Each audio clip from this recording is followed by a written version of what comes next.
Valendo, já estamos ao vivo. Ô, Israel, põe aí. Ah, já está no mudo, ok. E aí, galera, sejam bem-vindos a mais um bate-papo. Muito bom.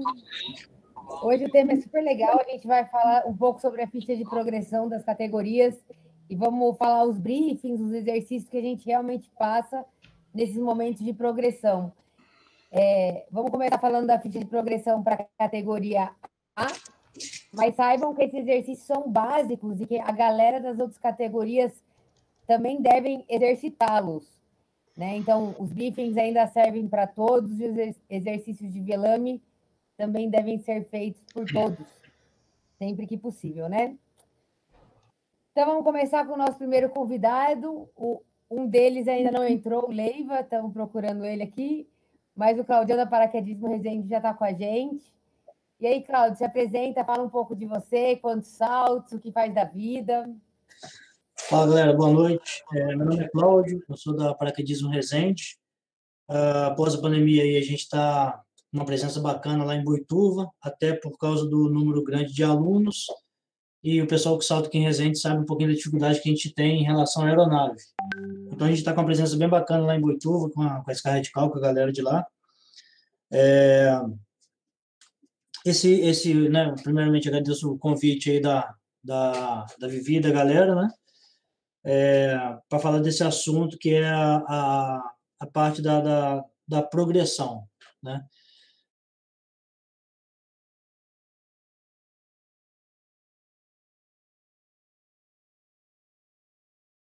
Lá o AFF, eu lembro que a gente não tinha esse assessoramento, né? A gente não tinha esse direcionamento, e ao longo do esporte ali, ao longo da prática, a gente vai descobrindo, às vezes na dificuldade, né? A gente vai descobrindo ali na inexperiência algo que, se alguém tivesse, né, orientado, a gente, né, poderia ter feito de uma forma melhor. E hoje a gente trabalha mais isso. Então, eu botei no meu slide, né, a questão da Abra fazendo essas lives bem bacana, né? A gente consegue orientar melhor. Vou trocar aqui fazer um bate-papo, trocar informação, e é um assunto que eu acho que é muito importante, tá? Eu, né, ainda sou, vamos dizer assim, novo na parte de instrutor no esporte. Eu tenho um pouco mais de 1.000 saltos, batendo em 1.100 saltos, e sou militar também, né, militar do Exército, e a gente está procurando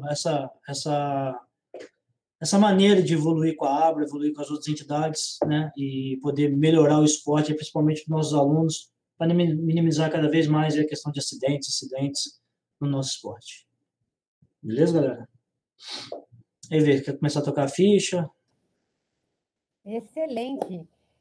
Então, vamos conversar. O Leiva não entrou. Aninha, você não quer bater um papo com a gente aí? Você está podendo falar? Eu estou vendo você online. Tá difícil de falar aqui, porque estou no ônibus indo para Boituva. Então, eu vou ficar devendo. Então, tá bom. Você fica de ouvinte aí, se tiver algo a acrescentar. Tá, qualquer coisa eu entrei no meio, mas vamos falando.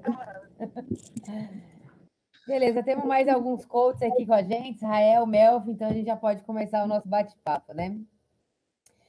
Bom, eu mandei recentemente no grupo da Sky Radical e alguns outros grupos a nossa ficha de progressão da Abra, né? Uhum. Ela é baseada na ficha de progressão da USPA, ela é bem parecida. E eu queria focar principalmente nos briefings que a gente faz nessa ficha, né? E nos exercícios de Vellamy.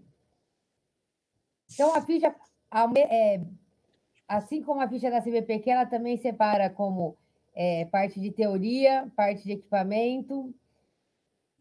A parte de equipamento, ela começa com um briefing sobre cálculo de carga alar. Então, quer começar a falar um pouco, Cláudio, qual que é o cálculo e para que serve, para que a gente usa a carga alar? Vamos lá. Estou voltando aqui um pouquinho, ver a parte de teoria e emergência. Bom, primeiramente, eu estava olhando a ficha hoje, antes da gente começar o bate-papo aqui. Ela está bastante completa, né, dentro das categorias. E antes de começar a bater as fichas aqui, eu vou falar um pouquinho aqui, em relação à experiência que a gente tem em relação à troca de categoria, né? Eu acho que vale a pena a gente falar também. Ah, legal. Infelizmente, a experiência que eu tenho, particularmente aqui onde eu salto, é que a gente não consegue, muitas vezes, bater aquilo que é exigido nas fichas de progressão. Tá? Por exemplo, aqui em Resende, não há salto baixo. Ninguém salta baixo aqui de forma nenhuma. Ou seja, quantos alunos eu já tive que fazer a mudança de categoria, né? Sem que ele fez um salto baixo, por exemplo. Vou fazer o quê? Ou eu deixo o aluno capengando na categoria A a vida inteira, que não é culpa dele, né? Ou você simplesmente vai chegar lá, a gente vai fazer outros exercícios e vai ter que aprovar o cara, porque também a gente não vai prejudicar o atleta por conta de uma deficiência de gestão diária ou coisa parecida. Então, olhando essa ficha aqui, a gente, né, a gente pede que a galera que realmente nós busquemos a bater esses itens, né? Isso é importante demais. Só que, infelizmente, aqui, por exemplo, eu sei que não vai ser possível alguns itens, né? Como, por exemplo, salto a baixa altitude, né? Então, para falar desse tópico do salto a baixa altitude, a gente tem o mesmo problema em Boituva, né? De fim de semana, a gente muitas vezes não consegue. Então, para alunos que, por exemplo, trabalham e só podem ir de fim de semana, a gente tenta adequar, né? Fazendo um BBF no qual o aluno faz uma saída estável e simula um comando na saída. Não é o mesmo nível de ansiedade, mas, em teoria, é o mesmo exercício muscular. Então, a gente acaba tentando adaptar também quando não é possível. Bom, enfim, é só um pouquinho a gente vê essa dificuldade, né? Mas, vamos lá, a gente se adapta, se adequa, né? A gente vai começar aqui da parte da carga lá, né? Pessoal, briefing de carga lá. É muito comum, né? A gente, às vezes, vai estar com um atleta categoria B e aí vai perguntar para o cara por que ele está com aquele velame, por que ele está usando aquilo, e, de repente, porque ele acha maneiro, porque chega mais rápido, e muitas vezes o camarada não sabe nem o que é uma carga lá, tá?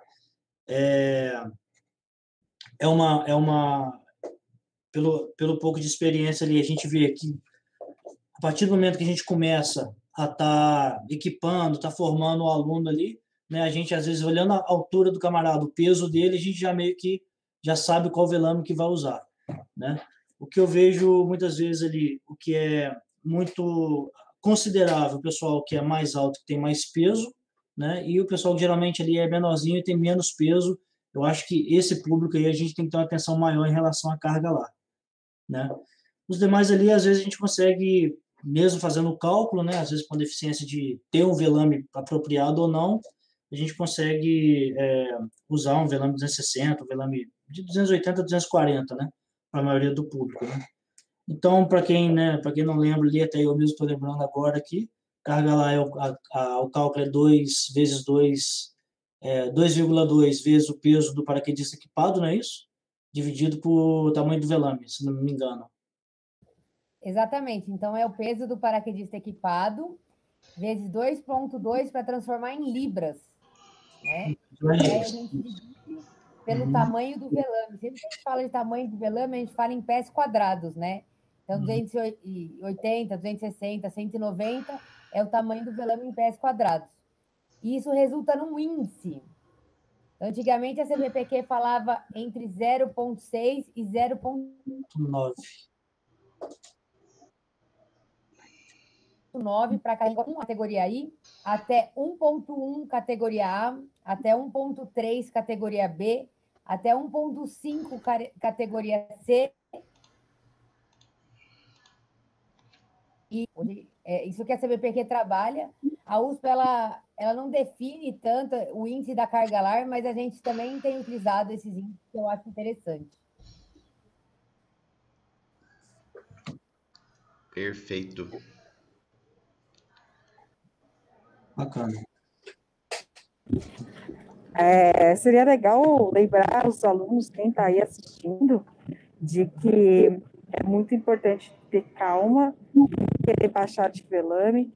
Tem aluno que começa, chega na escola, vai lá e está usando 200, não, quero um 170, quero 150, e é para ir devagar. A carga lar, ela serve para realmente a gente ter mais segurança e mais cautela. Estão ouvindo?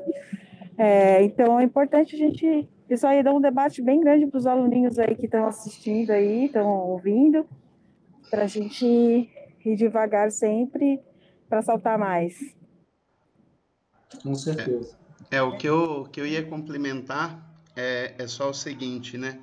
Cada categoria tem seus limites aí de carga lar, mas não é porque você pode certo limite que você deve. Então, para um aluno de primeiro salto, Kátia, aí, hoje a gente pode de 0,5 até 1,0 ou até 0,9.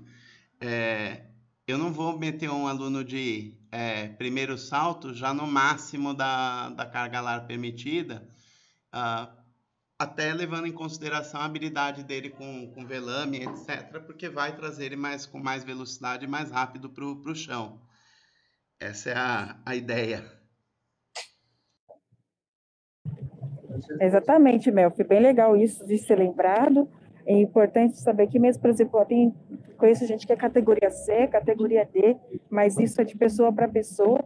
Não é porque o cara é categoria C ou o cara é categoria D que ele tem que ir lá, tem que usar 1,5, tem que não ter limite nenhum. Ele tem que ver mesmo o que ele consegue fazer e sempre devagar para poder estar saltando mais. O interessante disso é que quando o aluno ele é categoria AI, né, a gente consegue estar ali orientando, assessorando melhor, né? Agora passou ele da categoria A, né? Aqui eu vejo muito isso aqui. Outro dia até mesmo um aluno bem novo, ele deve ter seus 30 saltos, e aí ele estava com um velame bem pequenininho nas costas, fui perguntar para ele falou que foi orientado a usar, que foi usar e está saltando, né? Enfim, quanto à categoria aí, a gente está ali, né, acompanhando, a gente consegue orientar melhor. Mas depois que cria as asinhas, né? Aí sair do ninho, a gente só é mais complicado esse tipo de coisa. Mas até mesmo pela falta de conhecimento, a verdade é essa. É verdade. Infelizmente, no meio do paraquedismo, isso vira meio que um ego, né? Ai, meu velame é pequeno, as pessoas gostam de ostentar essa situação de estar com um velame agressivo, né? E às vezes a pessoa até está pousando bem, mas a gente tem que pensar, e se um dia precisar pousar fora, e se tiver uma situação mais delicada, como que vai agir nessa situação, né? Então, quando a gente fala de carga lar, eu gosto de falar que é um dos pré-requisitos para a gente mudar de velame. Quando o cara começa no curso AFF, para mim uma carga lar confortável é 0,7. Eu gosto sempre de tentar deixar o aluno por aí. E ele vai progredindo gradualmente até chegar ali próximo do 0,9 aos 25 saltos. Eu gosto de fazer uma progressão mais lenta, eu sou bem conservadora. Mas não é a única informação que a gente usa, o único critério que a gente usa para saber se a pessoa ela pode diminuir do velame ou não. Tem que estar dentro da carga lar adequada, lógico. A pessoa ela tem que estar saltando e pousando com segurança, navegando bem, pousando onde ela quer, com um velame maior, antes de ir para um velame menor, né? E ainda ela tem que considerar algumas características do velame. Então, a gente não recomenda baixar a carga lar e trocar as características do velame tudo junto, né? Todos esses quesitos são levados em consideração antes da gente autorizar o aluno, né, o atleta, a usar um velame menor. Uhum. Eu fiquei só com uma dúvida com relação a esse range que você mencionou, porque você mencionou o range baseado na CBPQ. No caso, a ABRA, ela deixa um pouco mais em aberta e fica a critério dos instrutores, assim, meio que instruir, não sei. A USPA, na verdade, ela tem muito esse perfil de que a responsabilidade é toda dos instrutores, tanto que eles não definem vento, eles não definem uma série de critérios pelas normas da USPA. A gente, pela norma da ABRA, a gente criou critérios de vento e tudo mais. A gente, se eu não me engano, a gente manteve um índice próximo ao da CBPQ. A gente está chegando até 1,0, tá? No A. Categoria I. Isso. Mas, como a gente veio dessa linha da USPA, né, a gente talvez não seja tão rígido como a CBPQ é nesse critério. Tanto que a gente fala que o instrutor ele pode decidir que o aluno vai sair de um certo critério ou não. Por exemplo, um aluno de 24 saltos está numa área saltando e não tem equipamento com RSL. O instrutor ele pode autorizar esse salto, né? Ele não é tão engessado que nem a CBPQ, desde que ele tenha um bom embasamento para isso. Então, motivos e consiga embasar essa situação. Então, respondendo essa pergunta aí, a USP ela é mais aberta no sentido de deixar a responsabilidade mais em cima do instrutor. Teoricamente, quem conhece mais o aluno, né, é quem pegou ele desde o início, né? Teoricamente é isso. É o que conhece mais. Exato. Vi, eu acho que você ia comentar também sobre os velames student, semi-elíptico e elíptico. Eu não sei se te interromper aí, mas comenta sobre isso, que às vezes não é só o tamanho do velame ou a carga alar em si, mas o formato do velame, o pitch dele, a agressividade em curvas. A gente acho que até já fez uma live para falar só sobre velames, né?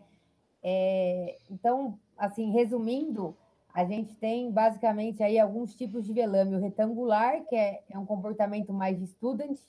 A gente tem os elípticos, semi-elípticos, que eles já começam a ficar um pouco mais agressivos. Isso de acordo com o formato do velame, né? Retangular, semi-elíptico. E a gente tem o cross-braced, que seria o mais agressivo dos velames. Além disso, a gente tem outras diferenças. Por exemplo, o ângulo de ataque dos velames. Isso também pode tornar um velame mais agressivo ou não. É muito importante que antes de alguém trocar de velame, ela conheça as características do velame que ela está usando atualmente e do velame que ela quer ir, para ver se são compatíveis ou se seria uma mudança muito abrupta.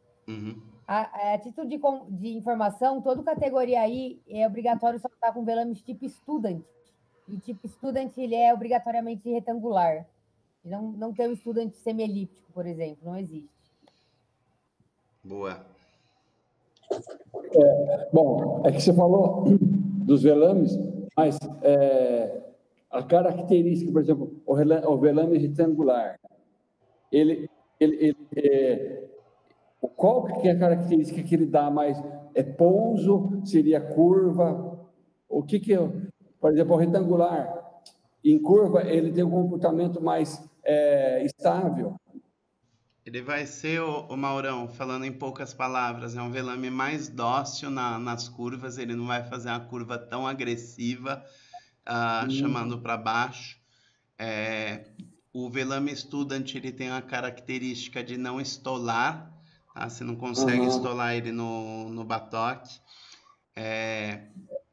E o pitch dele, o pitch de descendência dele, aquela linha diagonal que a gente faz descendo, ele também é mais tranquilinho do que um semi-elíptico, que vai ser mais arisquinho na curva e vai jogar o cara mais para baixo no chão, com mais velocidade para o chão. Entendi. Exatamente. O Sapphire 3, o que é? É um semi-elíptico? Oi? Sapphire 3. Eu não entendi, cortou de novo. O velame Sapphire 3 é um semi-elíptico? Ele é um semi-elíptico. Ah, tá. Então o meu é um semi-elíptico. Isso. Aí, entrando na modalidade semi-elíptica, né, a gente já tem alguns outros problemas. Então, como o Mel falou, na curva ele mergulha mais. Se eu despressurizar o velame e mandar um curvão, eu posso entwistar ele, depois ele está aberto. Tem uma série de... Ele estola.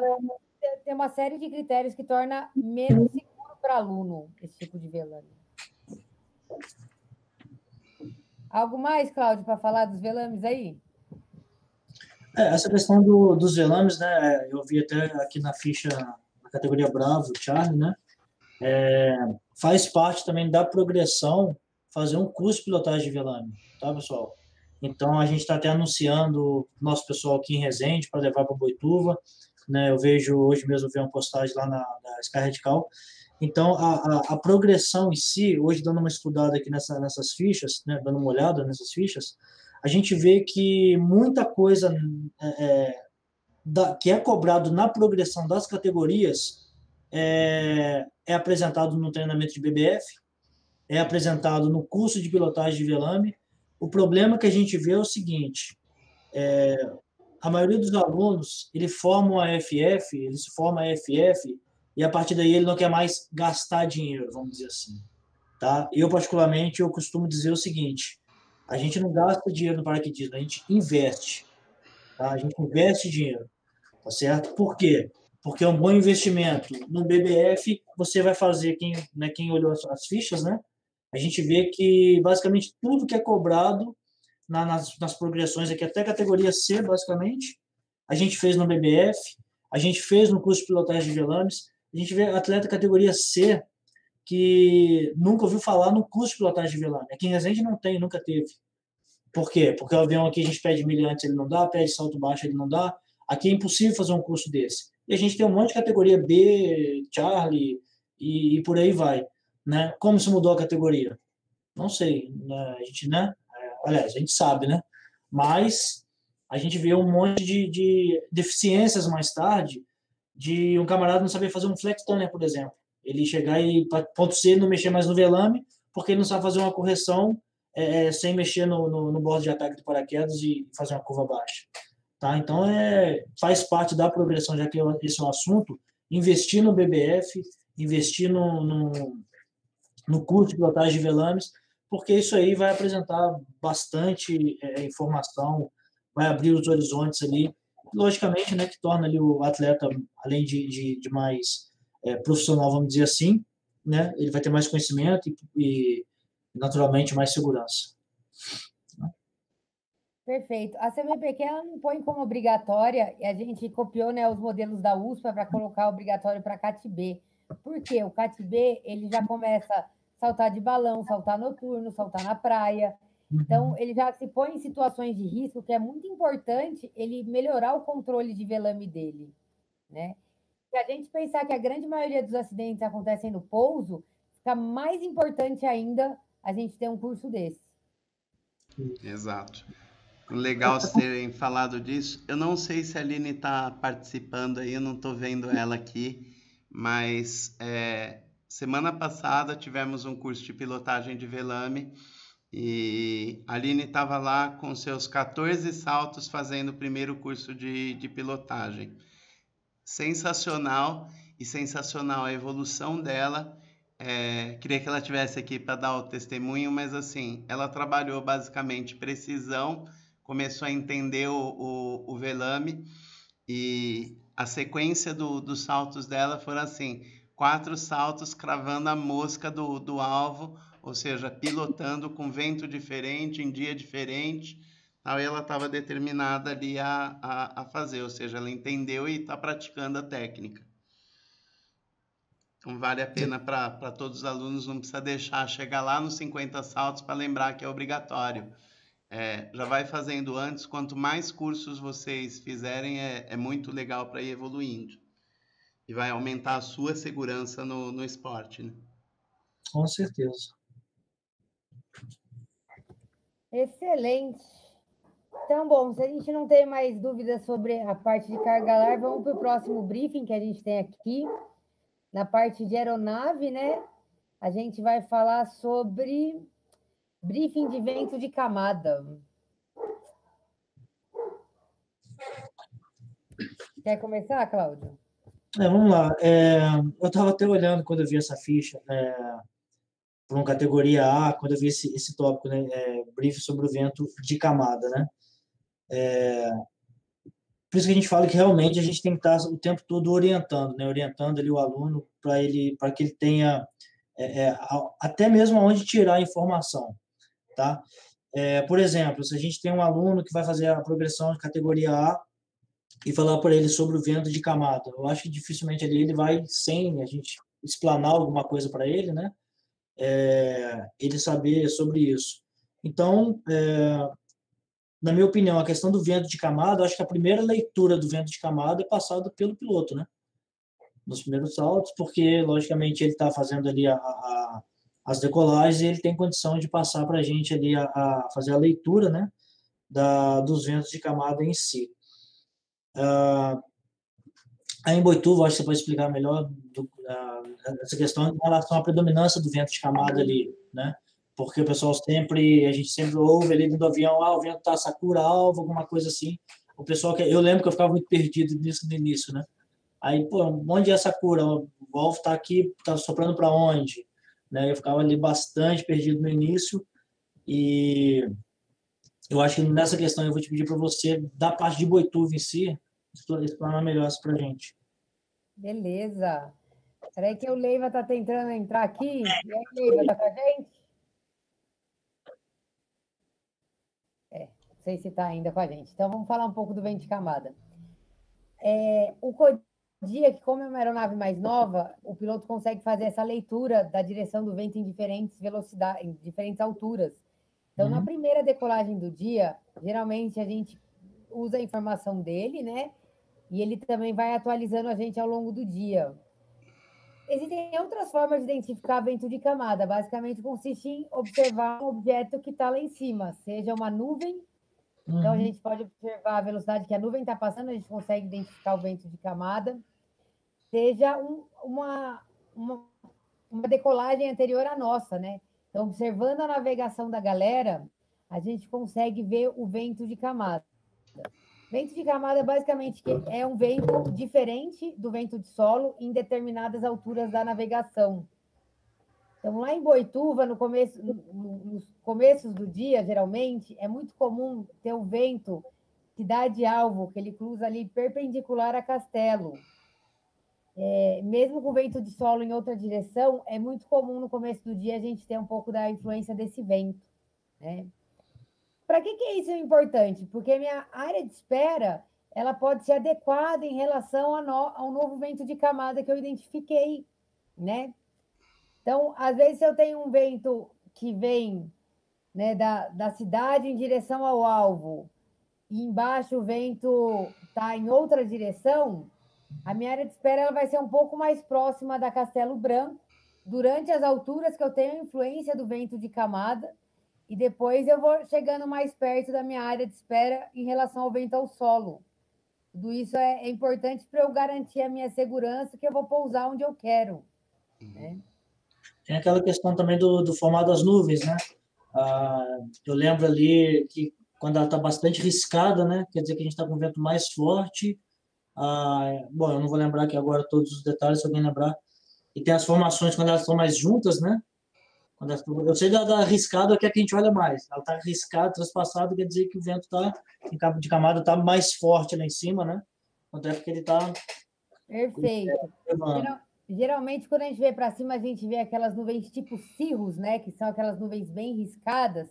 Elas são nuvens altas, estão acima da nossa altura de lançamento, mas a tendência do vento, quando ele está alto, é ele descer. Então, se no começo do dia eu já estou vendo um vento forte lá em cima, eu posso começar a esperar um vento mais forte no solo em algum tempo. A tendência do vento é descer, né? Exato. É uma boa referência também para eu ver o vento durante o dia. Exato. Eu só ia complementar falando para a galera assim, por que é importante você saber quais são os ventos de camada, intensidade e a direção.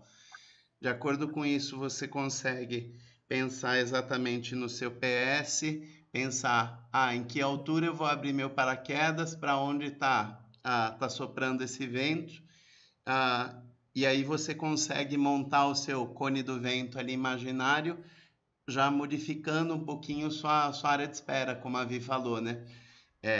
Meu objetivo é pousar lá no meu alvo, eu sei que meu cone do vento, por exemplo, estaria ali entre o hangar da Sky Radical e ali a PB, ele ia abrir assim, mas eu tenho um vento cruzando diferente do de solo, então eu vou fazer minha área de espera ali na pontinha do meu cone, e depois, conforme eu vou perdendo altitude, me aproximando mais sofrendo mais influência do vento de solo, aí eu vou entrando realmente dentro do meu cone do vento. Perfeito. Ô, Leiva, tá com a gente aí? Cadê o Shark? Tá sem áudio. Não estamos te ouvindo, hein? Agora você ficou no mudo. Aí. Não. Ih, será que tá sem microfone? Falando ele tá, tentando ele tá. Não foi nada. Estamos te vendo, só não estamos te ouvindo. Vai falando aí que nós vamos aprender a fazer leitura labial, vai. Boa. Eu acho que ele saiu, vai reconectar. Segue o bonde aí. Beleza. Alguma dúvida aí da galera sobre vento de camada? Alguém quer perguntar, comentar uma situação? É interessante uma situação que nós pegamos aí um dia que estava um vento bem forte, perpendicular à pista, sentido capital interior, na camada, e o solo estava praticamente zerado o vento. E só que no sentido 90 graus desse vento. O vento estava sentido Boituva-alvo. Tá? Para mim até foi interessante, que eu não imaginava que era tão perpendicular assim. Pode ser. Em Piracicaba, inclusive, eles têm um vento de camada meio comum. E porque quando você vê lá eles têm uma formação que se dá de vento de camada, você vê uma nuvem em formato bem tubular, assim. Geralmente se dá onde encontram os ventos. Se existe alguma nuvem naquele ponto, como um vento está para um lado e o outro está para o outro, ele tem esse formato tubular. Então, essa também é uma indicação de vento de camada, quando a gente vê esse tipo de nuvem. Usado, né? E à medida que a gente vai subindo, por exemplo, esse vento estava no solo 90 graus e de camada a 90 graus do solo. Forte, forte. Se você for subindo, ele mantém a direção, ou pode ser que lá em cima tenha outra direção também? Vai, Cláudio, pode responder. Sim, sim. Também que a gente fala que é um vento de camada quando tem vento cruzado, né? Você pode ter a questão que forma essas nuvens que você está falando, né, Vi? Ele forma tipo, o vento tá jogando para uma direção, o outro para outra, ele cria aquela, tipo como é que eu vou explicar? É tipo esses chumaços de algodão, né? Ele fica meio... rotor, né? Exatamente. E sim, a gente pode ter várias camadas de ventos diferentes. 4 no mesmo. Mais várias camadas.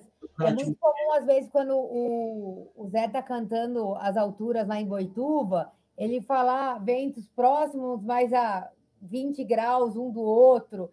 Então, a gente tem diferentes ventos em várias camadas. Em Boituva, o comum geralmente é 2, né? Geralmente a gente tem um de solo e às vezes acontece um de camada. Difícil ter mais, mas pode acontecer sim de ter várias camadas. Inclusive, a gente não se preocupa muito com isso, mas existe o vento de camada em queda livre. E ele pode deslocar a gente muito se o vento estiver forte. Sim. A gente não se preocupa porque o piloto geralmente compensa essa situação. Podem ver que os lançamentos do Kodiak são muito mais precisos que o da Forfan. O Zé é um ótimo piloto, lógico, e ele também tem essas informações de diferentes ventos, diferentes alturas. E quanto a isso, ele consegue identificar a melhor reta de lançamento. Ótimo. Exato, ele calibra esse...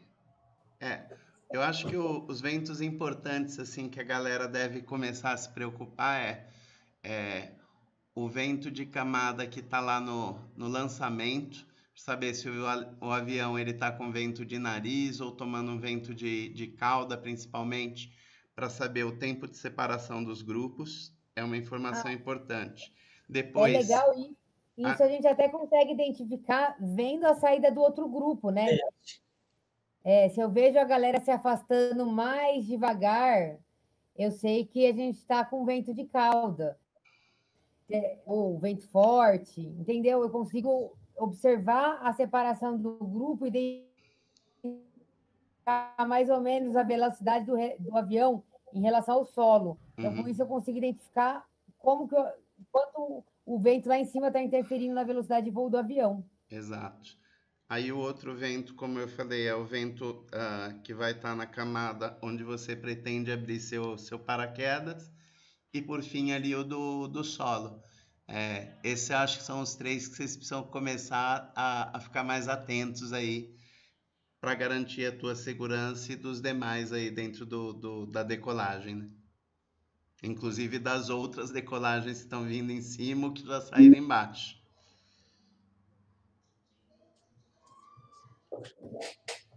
Para quem estava em Boituva esse final de semana, acho que viu alguma coisa acontecer, não sei se os alunos ou as pessoas aí que estão aí no grupo, se estavam em Boituva, perceberam, o vento estava bem diferente.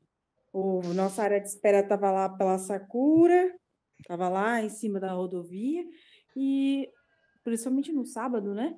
E a área de espera estava lá do outro lado, lá perto do hotel do James, do outro lado, Uhum. cima. Então, estava bem diferente. Mas se a gente fosse para aquele lado, na altura lá que abriu o paraquedas do aluno, não voltava mais. Então, tinha que fazer o aluno esperar ali. Não sei se quem está no grupo estava aqui observou isso. Isso é já uma característica legal de se lembrar do vento.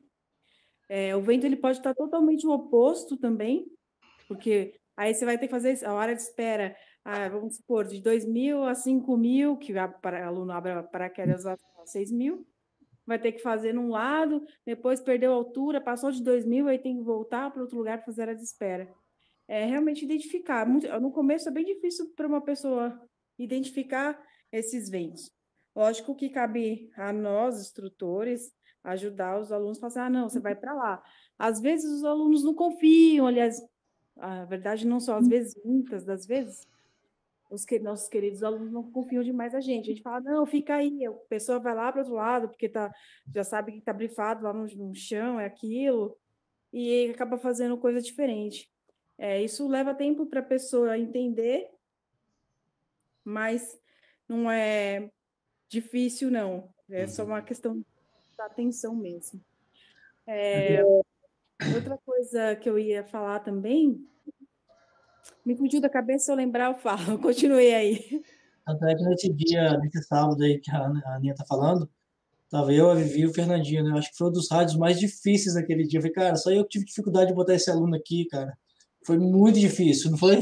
Até comentei contigo, falei, cara, só eu que tive dificuldade de botar esse aluno aqui. Foi muito difícil colocar o aluno ali no alvo, né, Vivi? Naquele dia à tarde. Exatamente. Foi mesmo. Para mim, acho que o vento de camada mais chato é quando ele está totalmente oposto do solo. Quando ele está 90 graus, ainda é mais fácil eu coordenar diferentes áreas de espera. Mas quando ele está 180 graus do solo, eu tenho que fazer minha área de espera na negativa, né? Em teoria, ou mais na vertical do aeroporto. Eu acho que é mais confuso essa situação. Ele fica dentro. Uhum.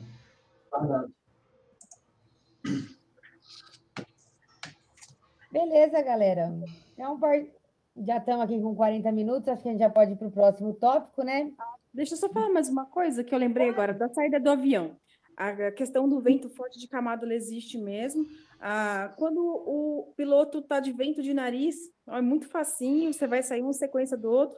Uma coisa que eu uso, que pode ficar de dica para todo mundo, o que saiu na minha frente, eu espero estar pelo menos 45 graus da aeronave para eu poder sair. Isso é uma coisa boa de se observar. Boa. Ótima dica, Aninha. Fala aí, Mel. Não, só falei boa, muito bom. Eu também uso isso daí, acho que vários instrutores aí vêm da mesma escolinha, né?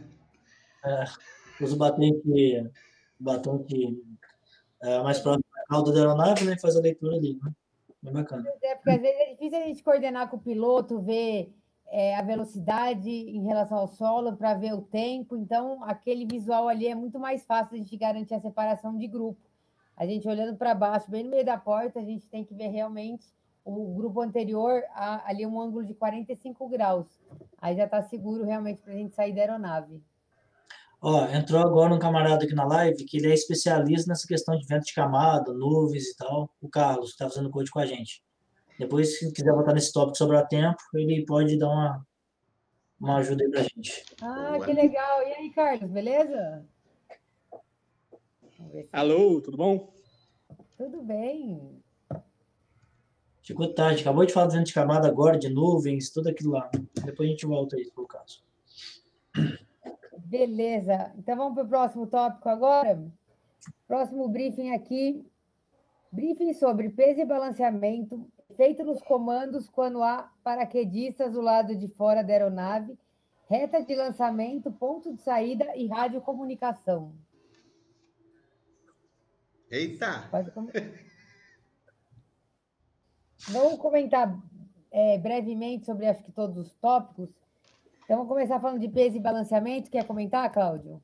Peso e balanceamento é quem já tiver, né, quem está, vamos dizer, o instrutor para isso mais experiente ali, antes do embarque, né? Eu acho que tem que fazer essa leitura rápida ali. Às vezes a gente tem, no Codic é muito comum a gente ver o pessoal querer saltar, sentar naquele banquinho atrás da cauda ali, né? Parece que semana retrasada ou passada, se não me engano, acho que era o Zé, o Rodrão, não sei, ele até reclamou que a aeronave custou para sair da pista, custou para levantar. O que a gente vê ali, né, alguém realmente... É muito comum, tem muitos instrutores, né? Eu, particularmente, que sou de fora, eu fico mais ali na minha, porque, né, é de fora e fica ruim a gente opinar muito ali. Mas a gente teve eu lembro de um fato que tinha bastante gente pesada, tandem e tudo, e o pessoal basicamente sentou todo de um lado, e aí ainda foi mais gente lá para a cauda da aeronave, a gente pedindo para o pessoal avançar um pouquinho ali, principalmente, pelo menos até para a aeronave decolar, e o pessoal, né, ficava ali atrás. Então, essa parte de equalizar o peso, né? Equalizar o peso, isso é bem básico da aviação, né? Fazer a equalização do peso ali. E o que eu observo é que tem que ter alguém ali na hora para tomar a rédea e dar uma coordenada nisso, porque o pessoal vai entrando, vai sentando, aonde é mais confortável para ele, ninguém quer ficar ali no chão, ninguém quer ficar muito lá atrás, se vocês têm um receio de sair fora da área. Se fosse aqui eu até entenderia, mas Boituva, ele está rodando ali. Então, eu acho que essa parte da equalização é bem importante, né? E eu acho que falta essa questão de alguém chegar ali e tomar essa frente ali para fazer essa coordenação. Eu vejo muito isso ali, mas a gente de fora fica meio complicado a gente opinar. O peso para o Kodiak, pelo menos, acho que para o Caravan também não é tanto um problema. Eu acho que eles comportam muito mais carga do que eles levam. A gente tem que se preocupar mais em Boituva é o balanceamento. O que é isso? A aeronave ela é projetada para carregar uma certa quantidade de carga em cada uma das suas seções. Você pega a cabine e divide ali em mais ou menos 5, 6 seções, não sei de cabeça. E aí, cada seção dela, ela tem uma quantidade de peso que ela pode levar. As seções que carregam mais peso, geralmente estão mais próximas à asa, né? Então, o ideal é os mais pesados estarem ali próximos, sentados embaixo da asa. Tanto é quando no Kodiak, o pessoal é mais pesado, a gente põe para o banco e deixa os mais leves na cauda, justamente para respeitar o balanceamento da aeronave. Eu nem queria me demorar muito nesse tópico, a gente fez uma live inteira sobre peso e balanceamento, né, com o Nóbrega e o Melo, faz umas 3 semanas, então quem quiser saber mais desse tópico, é só procurar ali nossos vídeos no canal da Abra, tá? Daí, acho que já pode falar do outro, que é bem legal, o efeito nos comandos quando há paraquedista... Opa, perdi aqui. Ai, perdi, caramba. Efeito nos comandos quando há paraquedistas do lado de fora da aeronave. Isso é muito legal da gente pensar, porque quando o pessoal começa a virar cat B ali, quer se posicionar como câmera, quer sair do câmera step, ou quer fazer uma formação maior na porta, muitas vezes eles não sabem o risco que isso oferece para a aeronave e os cuidados que eles têm que ter, né? Uhum. Vai lá, Cláudio, fala um pouco disso. Posso ponto de saída? Ficou mudo aqui, eu não copiei nada agora. Desculpa. Eu estou falando da... Vocês me ouviram o resto, galera? Eu ouvi sim. Você me permitir até complementar, eu tive uma situaçãozinha neste final de semana. Eu estava com um tandem. Eu já sou mais pesadinho, meu passageiro também não era levinho. E eu estava com o guia CIS de câmera. E a gente foi um dos primeiros a sair da aeronave. E estava cheio de câmera lá na cauda, a aeronave estava com a cauda bem pesada. E no momento que eu estava me posicionando na porta, percebi que o Zé começou a dar motor no avião. A gente estava quase entrando num stall, porque o Gui estava bem pesadão e ele se projetou para fora ali para filmar a cara do passageiro, então ele estava bem abertão, mais o meu peso e o do passageiro. A gente esforçou todo o CG de cauda ali da da aeronave, com mais aquela galerinha que estava atrás, e quase que a gente provoca um stall. Olha a importância da galera não ficar na cauda, né? Uhum. Principalmente na hora da saída dos grupos, sempre que eu tô lá para trás, eu procuro segurar a galera, falo, espera sair um grupo para vocês avançarem ali para a porta, para deixar a cauda o mais leve possível, só para aquele grupo sair. Esse problema é mais relativo ao balanceamento, realmente, né? Que Uhum. está muito peso na última seção da aeronave, ela não comporta tanto peso. Para diminuir o risco de stall, ele aumenta a velocidade, né? Uhum. Então, quanto mais velocidade, ele pode carregar mais peso na parte traseira. Exato. Que bom que o Zé é bem safo, né? Ele Isso, graças a percebeu Deus. que já começou a acelerar muito. Ótimo, graças a Deus. Mas a ideia desse tópico dos efeitos da estrutura, então, quando uma pessoa está lá no camera step, imagina que ela está fazendo, a gente chama de sombra, mas imagina que ela está fazendo um vácuo, uma bolha, no vento que bate no profundor, no estabilizador horizontal, na verdade, né? Uhum. Então, os comandos traseiros ali. Então, se fica muita gente ali, muito aberto, muito exposto ao vento, eu posso ter um problema de ter pouco fluxo de ar na estrutura de comando traseira. E isso realmente é um problema. Ele pode perder por alguns segundos, algum tempo, o controle ali daquela parte da aeronave, e isso causa uma situação bem grave. Eu vou falar um exemplo, né? Lógico que é um exemplo exagerado, mas do que acontece. Uma vez a gente estava saltando com o Paulinho, isso foi acho que 2011. O Paulinho é um ótimo piloto, para quem conhece ele, né? A gente estava com um Cessninha, acho que era o DQG, o DQejo. DQX. Não, o DQX é outro, o DQash, não, o DQejo era o outro lá de Piracicaba, lá do Nel.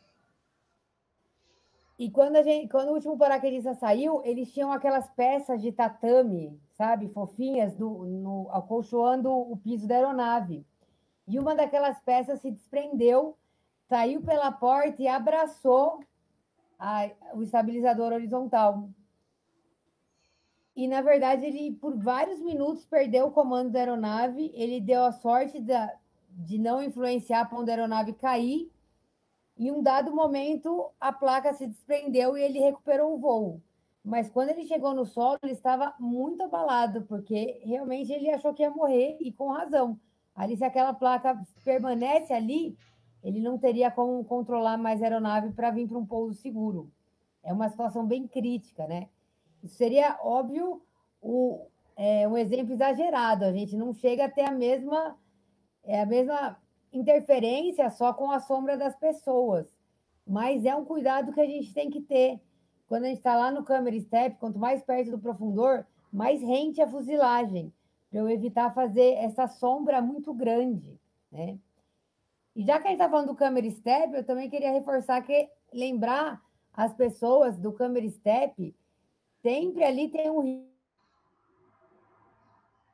risco tem que tomar muito cuidado na saída quando ela está no step. Ou seja, sempre sair para o lado, né, ou para baixo, nunca pular ou nunca sair para trás, dando impulso para trás, porque daí realmente ela vai passar muito próximo do profundor.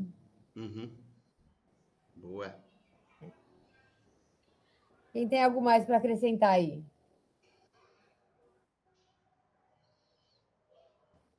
Nossa, que silêncio. Então, continuamos. Então, o próximo tópico que a gente falou aqui, ó, reta de lançamento e ponto de saída. A gente também já tem várias lives falando especificamente disso. Acho que a gente não precisa falar tanto, né? Mas óbvio que eu ali na porta tenho sempre que olhar o meu ponto de saída, o meu PS, de acordo com os ventos que eu identifiquei, de solo e de camada, com a reta que está sendo feita. Eu sempre tenho que tomar esse cuidado para garantir que eu não vou me colocar numa roubada, né? Eu vou realmente sair e conseguir chegar na área de pouso prevista. Certo? Posso acrescentar uma coisa sobre o lançamento stall? É muito importante para quem vai fazer qualquer tipo de coisa diferente, tudo. O ideal é que você sempre converse com o piloto, avise para ele, vou sair tanto na porta. Ou exemplos, até bobos. Teve na época que eu comecei a saltar, eu tinha um grupo que a gente fazia muitas lenhas, a gente até denominou como Clube da Lenha, o qual a gente saltava com boia, saltava com bolinha com chumbo, saltava com vários objetos diferentes, a gente queria fazer, a gente marcava tipo 6 horas da manhã para pegar a primeira, tinha uma galera, então fechava coro. Cara, a gente sempre determinava, se eu for com a Spaceball, que vai chumbo, cair, marcar asa lá, detona, que é na cabeça de alguém que a gente fazia. A gente briefava com o piloto, fazia melhor o lançamento, e inclusive falava quantas pessoas vão ficar na porta, o que eu vou fazer, assim como o famoso, e o que está na moda, o deslock, né? Faz uma diferença muito grande para avisar para o piloto. Então, tudo que se for fazer deve ser comunicado ao piloto. Só isso. Obrigada. Ótima colocação, Aninha. Outro dia eu puxei a orelha. Você estava junto, Maurão, no dia que eu puxei a orelha? Vocês não estavam avisando para o piloto que estavam indo um monte de gente para a porta? Você puxou a minha orelha. Mas eu vi que depois eu fui avisar. A gente estava no Seven-Way e o Ageu no meio. E o Ageu ia lá para o banquinho de trás. O Zé falou para mim, aquele grandão manda para frente. Pois é, né? Um cara de 130 quilos sentar no fundo da aeronave é sacanagem, né? Não, eu aprendi muito com aquilo, viu, Aninha? Ótimo. Aquilo lá marcou, eu estou sempre fazendo essa observação. Excelente, Maurão. Quando a gente está no Big Way. Eu acho que quando você está em mais de um three-way, é legal, na porta, é legal avisar o piloto, né? Sim, o three-way ainda é tranquilo, não é tanta gente, mas mais do que isso. E como a Aninha falou, qualquer coisa diferente, realmente, avisar o piloto para garantir a segurança da situação. O máximo que ele vai fazer é acelerar um pouco ali na saída para evitar a situação de stall, né? Bom, já estamos com 1 hora de live, então eu acho que a gente pode falar dos exercícios de velame, né? A ficha de progressão, ela prevê alguns exercícios de velame. Então, curva rasa, flat turn, né? Curva de tirante, navegação a meio freio e o briefing sobre turbulências. E a gente ainda colocou uma simulação de pane de freio, né? Vamos começar falando de curva rasa. O Cláudio falou que está com um probleminha aqui na conexão dele. Mel, você quer começar falando? Posso falar sim. Estão me ouvindo bem? Tinha cortado o áudio. Gente, tem hora que eu entro aqui. Alguém está ouvindo aí? Estamos te ouvindo. Beleza. Mas pode mandar, Mel, porque ele está ruim de conexão. Vamos lá. O que é a ideia da curva rasa ou do flat turn? Quando a gente faz uma curva com o nosso velame, uma curva de batoque, por exemplo, a gente está deformando a parte traseira ali, expulsando o ar de dentro, e nosso velame tende a mergulhar, e no momento que a gente solta o batoque, ele continua ainda por alguns segundos naquele mergulho, retomando o ar, repressurizando as células, até que ele volte para cima da nossa cabeça, ali um pouquinho para trás. A curva rasa ou a flat turn, a ideia é você fazer ela sem que você tenha essa perda grande de altura e sem que ele faça esse mergulhão. Na verdade, a ideia é virar no eixo. Como é que ela é feita e ensinada normalmente? Você vai trazer os 2 batoques ali a meio freio, e aí, quando você quer fazer a curva, você vai levantar um pouquinho, lentamente, o lado oposto da onde você quer virar. Isso vai fazer com que você faça uma curva bem lentinha e sem fazer aquele mergulhão. Terminou a curva, voltaria ao meio freio, o velame ainda está sob a sua cabeça. Existem outras técnicas, e aí eu não vou passar por aqui, mas vocês vão aprender no curso de velame, que é você trazer do meio freio para baixo, tá? Mas aí você precisa ter uma série de outros conhecimentos, conhecer o ponto de stall do teu velame, pré-stall, para aí você aplicar essas técnicas. Então, por enquanto, para alunos, vamos pensar naquela curva de meio freio, vou levantando um pouquinho o braço, vou aliviando o lado oposto da onde eu desejo fazer a curva, para eu conseguir girar o velame sem perder a altura. E onde que a gente vai utilizar isso daí, né? Para que serve isso? Essa curva ela serve basicamente para quando você quer, você está em baixa altitude, precisa desviar de algum obstáculo, ou quer dar uma corrigidinha na tua navegação e você não tem mais altura para mandar uma curva normal, né? Então você vai posicionar o teu paraquedas a meio freio e fazer uma curva lenta, de forma que você não mergulhe e não provoque a tal da curva baixa, né? É isso. Perfeito. Leiva, tá com a gente agora? Tá com a gente, mas tá sem som Só em ainda, pelo vídeo, jeito. só em vídeo.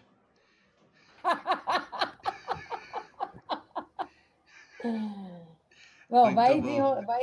vai tentando aí sua parte técnica. Precisa Olha, abençoar esse microfone aí. É uma pena mesmo que a Aline não está aqui, porque ela aprendeu muito, dominou a técnica do flat turn, e ela estava utilizando o flat turn para cravar a precisão dela no alvo. Quem estava lá na área esse fim de semana viu as navegações dela, viu que assim ela trabalhou muito essas técnicas de flat turn, e conseguiu colocar o velame no alvo por várias vezes, com diferentes ventos, com diferentes decolagens e etc. Ela estava lá segura no que estava fazendo. O legal do flat turn é a gente realmente entender o que acontece com o velame quando a gente faz uma curva, né? Então, imagina que quando eu puxo um lado do batoque, eu estou gerando dois efeitos, né? Eu estou primeiro despressurizando, porque eu estou tirando o ar daquela ponta do velame, e eu estou diminuindo a área dele, porque eu estou dobrando a lateral traseira do velame, né? Então, isso gera consequências. Ele tende a mergulhar por essa despressurização, ele muda para mergulhar.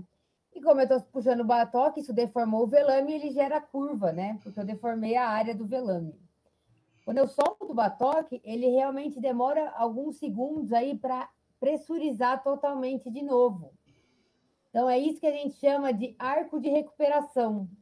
É o tempo que o velame leva, desde o momento que eu volto os batoques ao alto, até ele parar de mergulhar e recuperar o voo normal dele, né? Por que isso é tão importante? Se eu estiver no arco de recuperação, a hora que eu chegar no solo para pouso, eu tenho alguns problemas. O primeiro é o meu ângulo. Eu não estou de pé, né? Eu estou mais angulado para baixo. Então, eu chego numa posição ruim no solo. Eu chego mais de cara, né? A segunda coisa é que ele está acelerando, porque ele está mergulhando. Então, eu estou mais rápido do que o normal.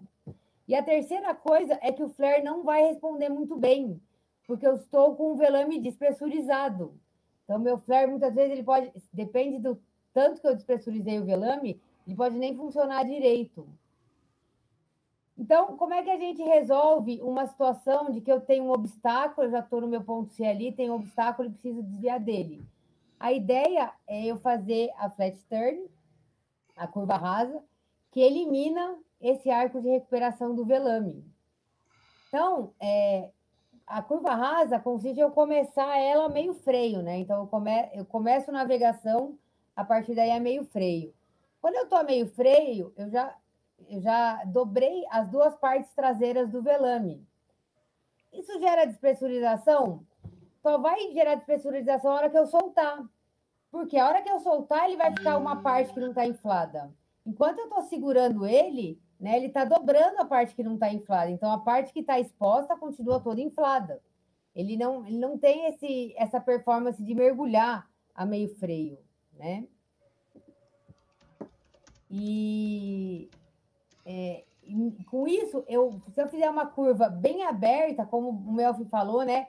De levantar um pouco o batoque oposto, eu gero um movimento de curva, é uma curva bem lenta, bem aberta, né? E sem cair nessa característica do arco de recuperação. Eu consigo manter ele em cima da minha cabeça o tempo todo. Um dos exercícios que a gente passa na ficha de progressão é para que o aluno faça a curva rasa. E eu, sinceramente, recomendo que os CAT B, C, que estão ouvindo a gente aí, pelo menos uma vez por dia, façam um exercício de curva rasa. Por quê? Se eu estiver numa situação de pouso fora, eu já estou com um nível de ansiedade muito alto. Eu dificilmente vou lembrar algo que eu não estou treinando. Se o cara fez curva rasa lá como categoria I e nunca mais pensou nisso, na hora que ele precisar como categoria C, eu não sei se ele vai lembrar. Já teve casos de CAT C batendo em alvo porque não lembravam da técnica. Assim como o rolamento, né? São técnicas que são importantes a todo momento. E eu recomendo de verdade que vocês treinem para manter ativo no cérebro de vocês esse recurso. Na hora que eu precisar, ele tem que ser fácil de eu lembrar. Não posso ficar pensando se existe uma forma. Até eu pensar em tudo, eu já bati. Então, a ideia é e se preparar mentalmente, se tiver frente a um obstáculo, realmente usar a flat turn. Ela pode salvar vidas, com certeza. Boa. Alguém tem dúvidas aí de curva rasa, flat turn? Já fizeram? Já precisaram? Alguém tem uma história? Eu Já fiz bastante. Vai lá, Mauro. Não, falei que eu já fiz várias flat turns aí, inclusive curso de pilotagem de Velame, mas vira e mexe eu dou umas treinadinhas, mas foi bom. Eu acho que eu estava errando em algumas coisas na flat turn. Eu estava fazendo o contrário. Eu estava aqui no meio, eu lembro disso, e estava colocando o batoque um pouquinho mais do meio freio e puxando desse lado para me virar para a esquerda. Por exemplo, puxando para a esquerda. Não, ao contrário. É soltar um pouquinho à direita, certo? Não, então, Maurão, como eu falei... Não passar de meio freio. Ela é uma técnica também super válida, só que a gente passa isso dentro do curso de pilotagem, porque você precisa conhecer lá o teu ponto de stall do teu velame, o pré-stall, etc., para saber o quanto você vai poder descer essa mãozinha sem causar o mergulho e sem causar um stall só de um lado. Você não é totalmente errado, não. Ele é uma técnica correta também. Só que como a gente está falando de uma maneira geral aqui para vários alunos, cada um tem o seu nível de domínio, etc. Então, a forma que a gente passa inicial é essa de meio freio para cima, e depois a gente vai aperfeiçoando a técnica, conhecendo mais nosso velame, conhecendo o ponto de stall, aí você vai trabalhar assim do meio freio para baixo, porque aí você não vai acelerar nada dele. É legal. É que o meu velame eu conheço bem o ponto de stall dele. Ela não estola nem com tudo freado comigo, tá? Ele estola sim. Se ele não está estolando é porque está com linha de freio muito comprida. Ah, entendi. Então é legal ver isso, porque comigo ele não estoura. Eu nunca puxei mais do que o meu braço leva lá para baixo, entendeu? Mas você está com uma carga lá bem suave, né? Oi? A carga lá é baixa, né, Maurão?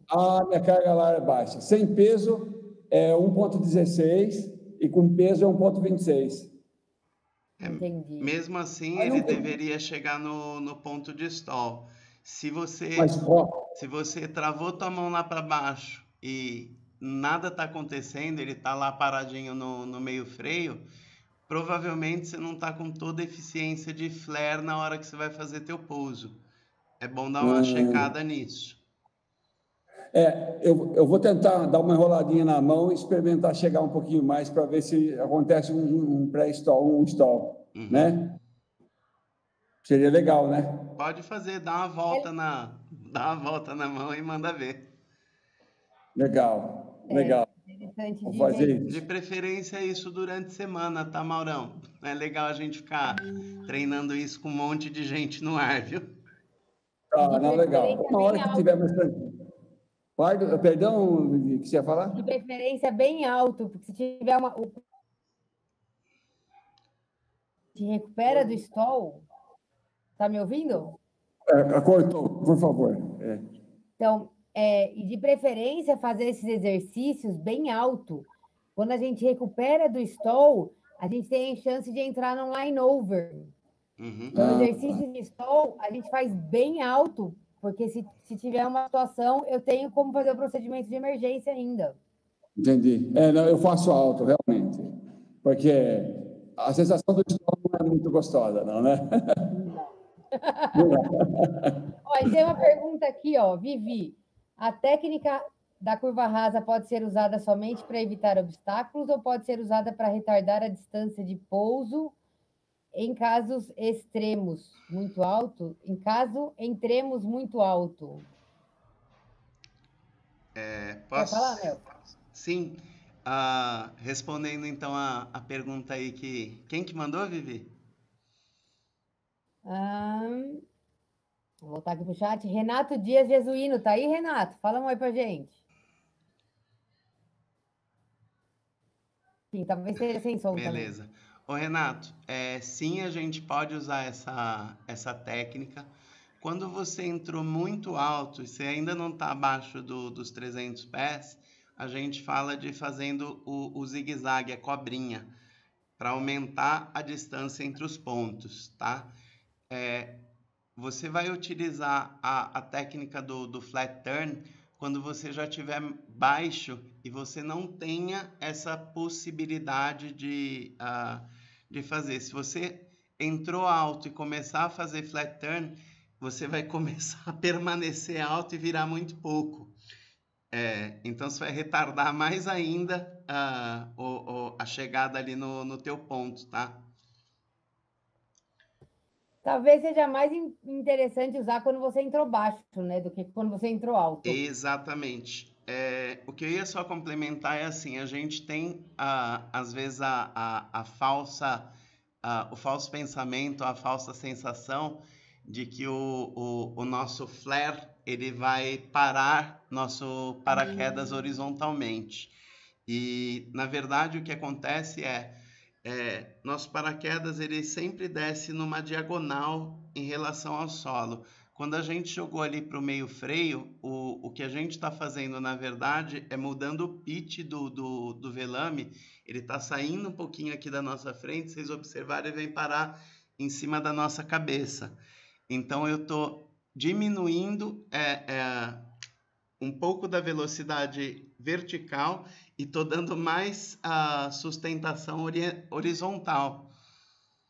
Então, se você entrou alto, não é a melhor técnica. Se você entrou baixo, aí vale muito a pena.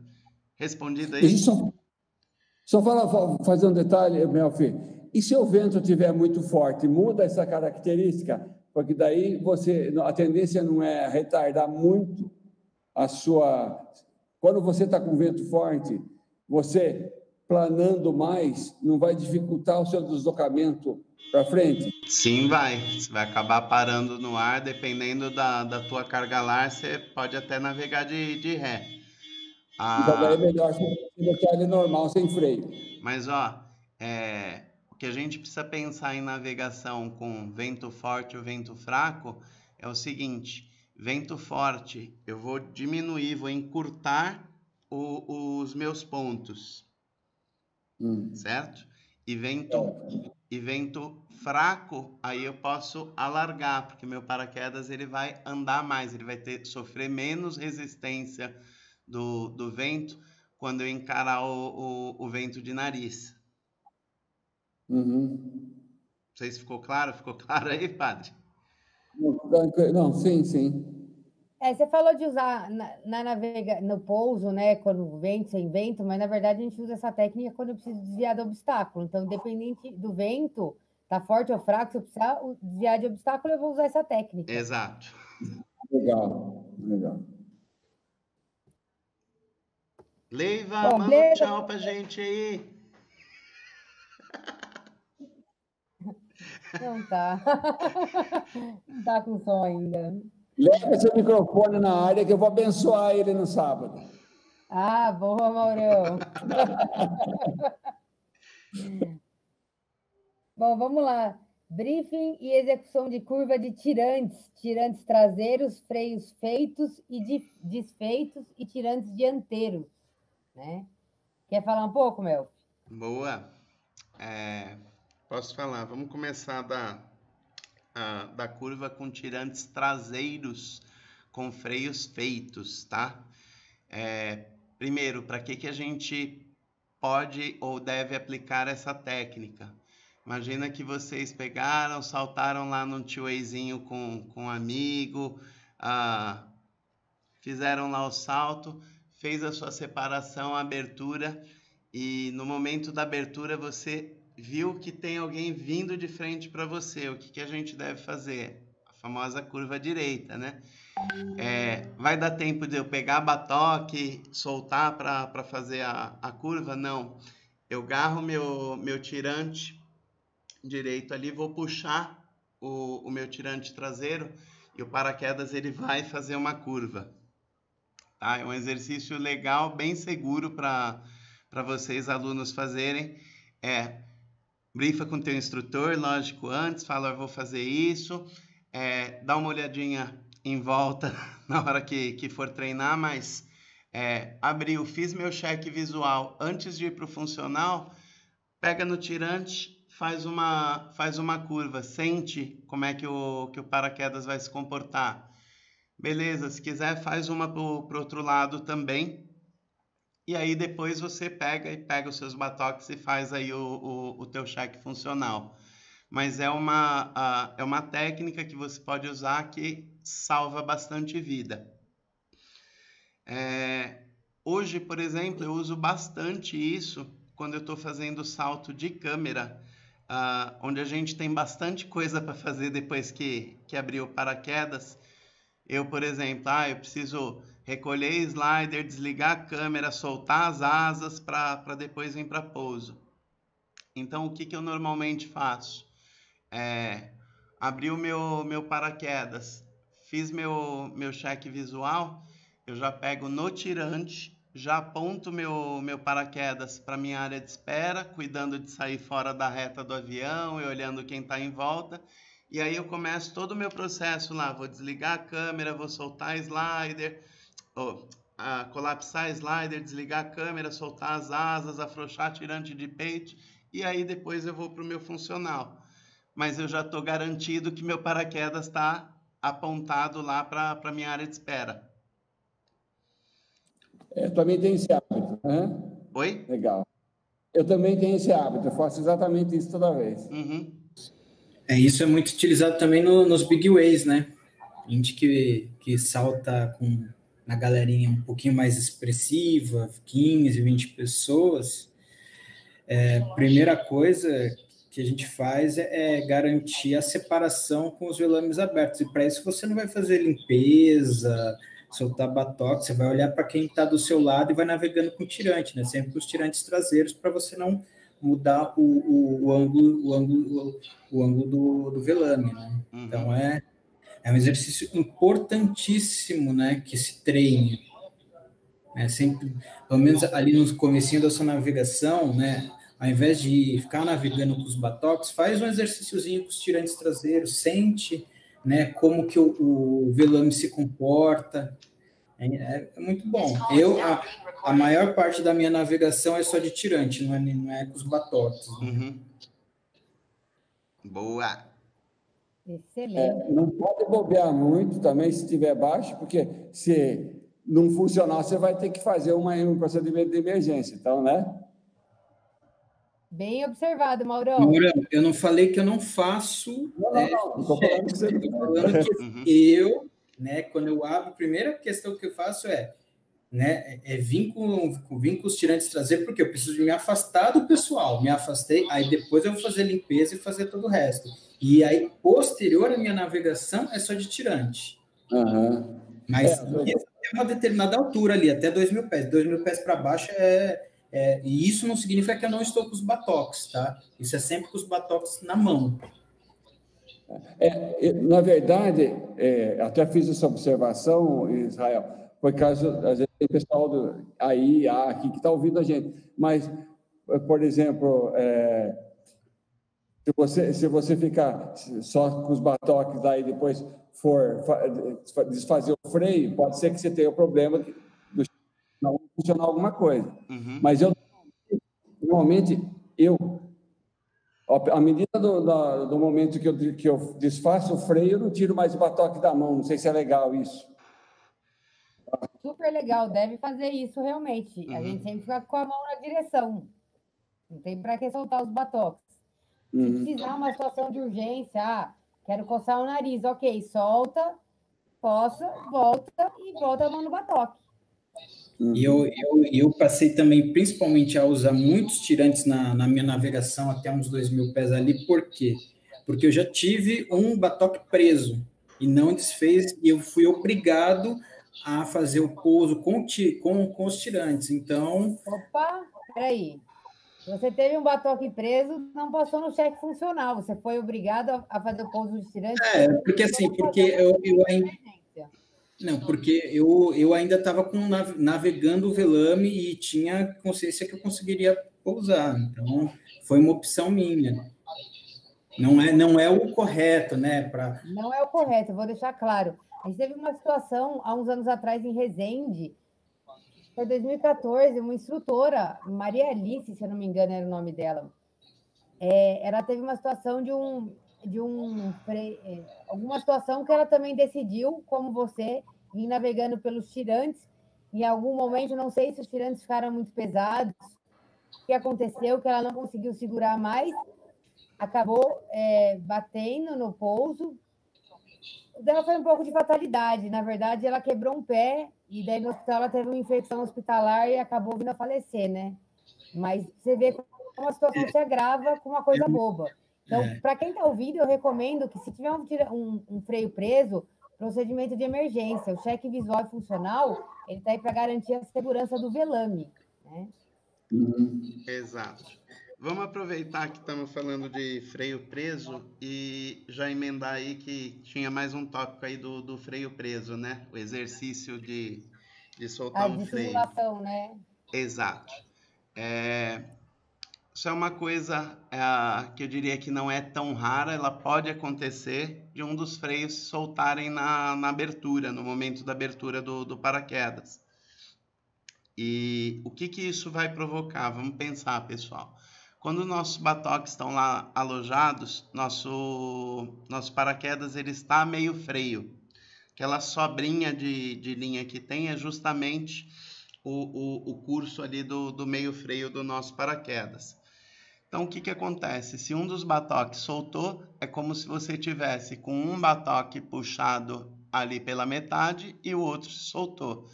Consequentemente, vai provocar uma curva. Legal? Qual que é a atitude que a gente precisa ter? Primeiro, eu posso compensar essa curva, ou seja, estabilizar o velame, trazendo o batoque que está solto a meio freio e, consecutivamente, já pegar no outro e soltar. Pronto. Resolvi meu problema e eu vou fazer todo o meu funcional bonitinho. Não consegui resolver, aí eu vou largar os batoques, desistir dele, e aí sim eu vou para o meu procedimento de emergência. Legal? Para aluno, a gente sempre fala, né, que o que resolve um freio preso e outras anormalidades é o cheque funcional. Por quê? O primeiro exercício do cheque funcional é o flare. A partir do momento que eu dei o flare, eu soltei o outro lado e, né, ajuda a pressurizar o velame e tudo mais. Realmente, quando a gente fala de anormalidades, a gente fala, a princípio, uma normalidade. Porque se até 2.500 pés eu não resolvi aquela situação, isso evoluiu e passou a ser uma pane, né? Então, se eu estou tentando soltar o freio e não estou conseguindo, eu tenho até 2.500 pés para tentar. É lógico que se eu perceber antes, eu vou fazer meu procedimento antes. Pô, tentei várias vezes, não consegui, eu não vou esperar chegar até 2,5. Mas eu tenho, no máximo, até 2,5 para decidir se eu vou ficar com aquele velame ou não. Na dúvida, procedimento de emergência, tá, gente? Boa. A gente teve um caso, eu estou tentando lembrar o nome da menina, eu acho que era a Ellen. Uns 2 anos atrás, ela teve uma situação de um freio solto. No momento da abertura, estava com velame intermediário e ela começou a entrar num giro rápido e não pensou em soltar outro batoque, ela simplesmente desconectou. Num velame rápido, peraí, num velame elíptico, cross-braced pequeno, ele tende a entrar num giro muito agressivo. E daí, por conta da força centrípeta, nunca lembro qual que é. A gente, às vezes, pode ter dificuldade de fazer o procedimento de emergência. Então, para velames muito pequenos, realmente a gente não deve brigar muito, não. Já entrou num giro agressivo, não tem muito o que fazer, porque senão depois vai ficando cada vez mais difícil para resolver a situação. Eu teve uma situação dessa, Vivi, que postaram um vídeo, né? Não vou citar nomes, enfim, que até uns gringos lá, uns caras de 30 mil saltos, 20 e poucos mil lá. Nossa, escreveram um monte de coisa assim na postagem, porque era um vilaminho, né, de performance extrema, e foi brigar com line over, né? E aí os caras vieram, nossa, assim, os comentários, né, tipo, você é maluco, né? O que você tá fazendo? Pois é, lá fora a galera leva um pouco mais a sério, é mais rigoroso nessa questão de segurança, né? Então, realmente, você vê que o nego não briga muito com essas situações, não. Vivi, seu áudio tá fechado. Eu tô falando aqui há um tempão. Então, lá fora o pessoal é mais rigoroso com isso, né? Você vê que eles não ficam brigando muito com uma situação de giro agressivo com velame pequeno, porque não tem para que dar bobeira, né? A USPA, ano passado, acho que comecinho do ano passado, eles tinham lançado uma campanha que era Don't Delay, Cut Away, que é tipo, não demora para desconectar. Viu que está errado, não vai ficar tentar brigar com uma pane ou com uma normalidade até chegar no limite. Não tem porquê, gente. Vamos usar o reserva que está lá pronto para isso. Perfeito. Bruno, já te respondo. Vamos só para o último tópico, já que a gente já está chegando na 1h30 da nossa live. Vamos falar um pouco sobre áreas turbulentas e como identificá-las. Viu, Vivi? Eu gostaria muito que finalizasse só com o tirante dianteiro, poxa. Tá bom. Então, vamos lá. Pode ser. Sobre os tirantes, né? Então, o tirante traseiro com os freios feitos, o exercício é simular uma situação de separação na navegação. Quando eu desfaço os tirantes, por que eu ainda tenho o exercício de fazer as curvas de tirantes traseiros com os freios desfeitos? Existem situações que eu posso precisar navegar o paraquedas assim. Será que alguém aqui lembra de uma situação que eu posso precisar navegar meu paraquedas pelos tirantes traseiros? Vamos ver, vocês estão bons. Quando você tem 2 velames abertos. Perfeito. Então, numa situação de biplano, 2 velames abertos, eu vou pilotar o paraquedas da frente, né? Mantendo os batoques alojados, eu piloto o paraquedas da frente pelo tirante traseiro, né? E ainda pode existir uma situação, por exemplo, eu estou a 500 pés e minha linha de freio partir. Aí sim eu vou vir terminar minha navegação pelos tirantes traseiros, que é uma das situações que meus freios já estariam desfeitos, né? Você pode repetir? Eu não entendi o que aconteceu, o que partiu? Não, uma última situação que poderia existir de eu ter que navegar o meu paraquedas pelos tirantes é eu, por exemplo, estar a 500 pés e minha linha de freio arrebentar. Tá. Então, ali eu já estou numa situação baixa para fazer o procedimento. Essa é uma situação que eu realmente teria que pousar com os tirantes traseiros. Né? Tá. Exato. Os tirantes dianteiros, a gente só tem na ficha de progressão a título de curiosidade, porque a gente realmente só começa a mexer nos tirantes traseiros, principalmente nos tirantes dianteiros, quando a gente fala de pouso de alta performance. Não tem muito outro uso para isso, a não ser pressurizar o velame para um pouso de alta performance, tá? ele tende a mergulhar muito mais, então você tem um arco de recuperação diferenciado de usar os tirantes traseiros. Os tirantes dianteiros, ele puxa a boca para baixo, e isso acentua o mergulho, mantém o velame pressurizado.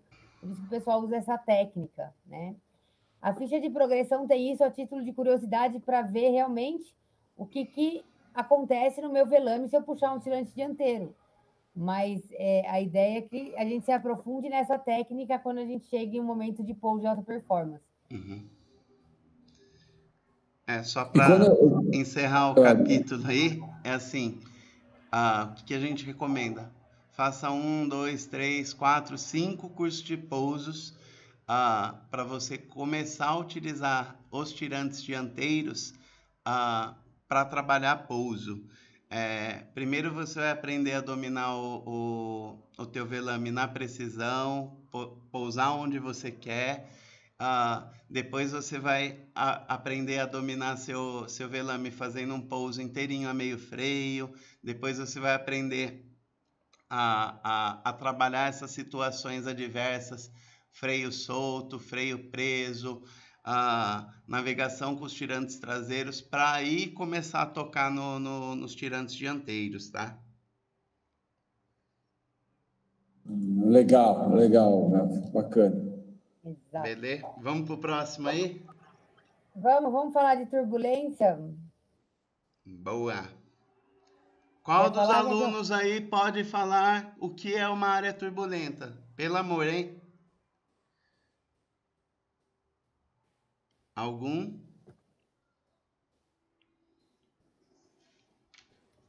Espera aí que eu vou começar a intimar, já que esses caras não falam. Vou sortear um nome aqui. A galera tá tímida, calma, a galera tá tímida. Não, turbulência é o que aconteceu com aquele helicóptero. Aquilo foi a situação de uma área turbulenta. Não navegue próximo ou sobre um helicóptero. Com certeza. A vantagem é que bem perto dele você pode subir. E ser jogado pro chão na sequência. Puta, aí é duro, hein? Eu prefiro ficar sem subir nesse caso. Eu também. Então, vamos lá, vamos falar de turbulência. A gente geralmente tem duas formas de turbulência que a gente consegue identificar para o paraquedismo, né? A primeira é em relação ao calor. Então, imagina a área de Boituva ali, quando a gente vê aquela foto aérea, o sol batendo em toda aquela área. No solo, a gente identifica alguns elementos que esquentam mais que outros. Quem pode me falar de elementos que esquentam e que estão próximos da nossa área de pouso, que soltam ar quente? O asfalto. E o asfalto. Deixa os outros falar, Maurão. Aí, Bruno, telhados, muito bom. Telhados, principalmente telhados de metal, né? Então, imagina que o sol está batendo em toda aquela área e algumas áreas estão mais quentes, elas desprendem aquelas bolhas de calor. Quando eu sobrevoo em cima dessas áreas, eu tendo a sentir a turbulência desse calor que está emanando do solo, né? É importante a gente entender o que a gente faz. No caso do paraquedismo, eu tenho que deixar o meu velame voando. Eu mantenho meus braços altos e deixo o velame cruzar aquela área de turbulência. Se eu tiver meio freio, eu posso incentivar a despressurização do velame, não é isso que eu quero, né? Então, sempre que eu estou numa área de turbulência, mantenho meus braços altos e deixo o velame voar. Essa é a forma mais segura de eu passar por essas turbulências. E posso fazer uma observação? Quando ele está passando na área de turbulência, ele parece uma gelatina em cima de você, certo? Para identificar. É muito desconfortável, né? A gente está voando numa área turbulenta. Por isso que a gente tende a evitar. Então, quando eu estou em cima de uma área turbulenta, eu posso perder a altura muito mais rápido do que eu previa, porque o meu velame está meio despressurizado, né? Ele não tem tanta performance se eu precisar fazer uma curva, um flare. Então, a gente realmente evita essas situações a baixa altura. Eu evito navegar em cima de um hangar abaixo de 1.000 pés, porque isso pode atrapalhar potencialmente toda a minha navegação, todo o meu plano de navegação, né? Sem contar que é um obstáculo, eu também evito navegar sobre obstáculos a baixa altura. Certo? Boa. Posso fazer um comentário? Isso não seria interessante termos uma pista asfaltada perto de uma área de pouso, porque a tendência é gerar muito mais calor do que a pista de terra. Estou errado? Para a questão de pouso, realmente, quanto menos asfalto ali próximo, melhor. A gente já teve umas situações de Dust Devil, não sei quem conhece, no Brasil a gente chama de Saci Pererê, né? Aquele redemoinho baixinho que dá às vezes. Já teve umas situações dessa próximas à pista, ali próximas ao hangar, que são decorrentes de calor no solo. Então, realmente, quanto menos desses elementos eu tiver próximo da minha área de pouso, em teoria, mais seguro nesse sentido, né? Embora a gente ganharia em segurança na decolagem, então, difícil dizer o que seria melhor. Então, aí eu tenho uma dúvida, assim, eu sei que a gente está falando da navegação e tal, de saltar de um avião, mas aqueles famosos vídeos, né, de base jump que a pessoa salta de um prédio. É legal de se ver a pessoa saltando de um prédio no meio da cidade, mas e o risco disso é tão alto quanto, ou é rápido, ou o velame é diferente, ou tipo, a galera é louca, não faz isso, tá com medo mais jump. Opção C. Cara, o velame deles é bem diferente. Inclusive, a parte de baixo da boca tem umas telinhas que ajudam ele a pressurizar mais rápido. Geralmente são velames grandes. Então, o velame do base jump é menos suscetível que o velame, que alguns velames que a gente usa para saltar. Mas é lógico que eles também têm esse risco, né? Normalmente é 7 células e a carga lar é muito baixa, né? A carga lar ser baixa, em teoria, é até ruim, porque quanto mais baixa a carga lar, mais suscetível à turbulência, né? Menos velocidade. Uma coisa que a gente pensar do stall, quanto mais velocidade, melhor. Então, na turbulência também, quanto maior a carga lar, menos ele sofre interferência da turbulência. Mas como ele tem essa característica diferente, as bocas maiores, né? Ele se mantém mais... ele tem menos efeito da turbulência que um paraquedas normal. Entendi. Exato, Cadê mas o eu Dugais? ainda Tá iria aqui? para a opção C, eles são doidos mesmo. Pode ser. O Dugais, você tá aqui? Não tá, saiu, né? Ele O tava. Dugais era bom para falar. Ele era bom para falar disso. Bom, e a segunda forma de turbulência que a gente tem, além da questão do calor no solo, é a questão do vento, né? Um vento sujo. Então, imagina o vento batendo numa casa. Quando ele passa pela casa, ele gera vários rotores, porque ele está, né, encontrando um obstáculo, está tentando desviar do obstáculo. Então, eu pousar muito próximo de um obstáculo contra o vento, né? Que o vento está vindo de uma direção, tem obstáculo e eu estou pousando depois, eu posso pegar alguma situação dessa, algum rotor desse. Em Boituva, a gente vê isso, quando o vento está... Quando a gente pousa morro acima, né? Como quem vem da pista para o alvo. E se eu pouso muito perto da nossa escola, por exemplo, ali eu estou com vento sujo, porque o vento está batendo nas construções, né? Está criando os rotores, e ali é o primeiro contato dele com a área aberta, então ainda tem a influência dos rotores.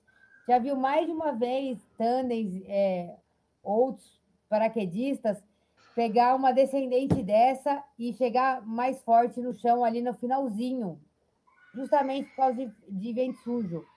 Pode ver que lá na escola, quando o vento está nessa direção, a gente pousa lá perto do pound, lá na esquininha, perto da PB, justamente para pegar o vento mais limpo, para evitar essa turbulência do vento sujo. Né? Exato, boa.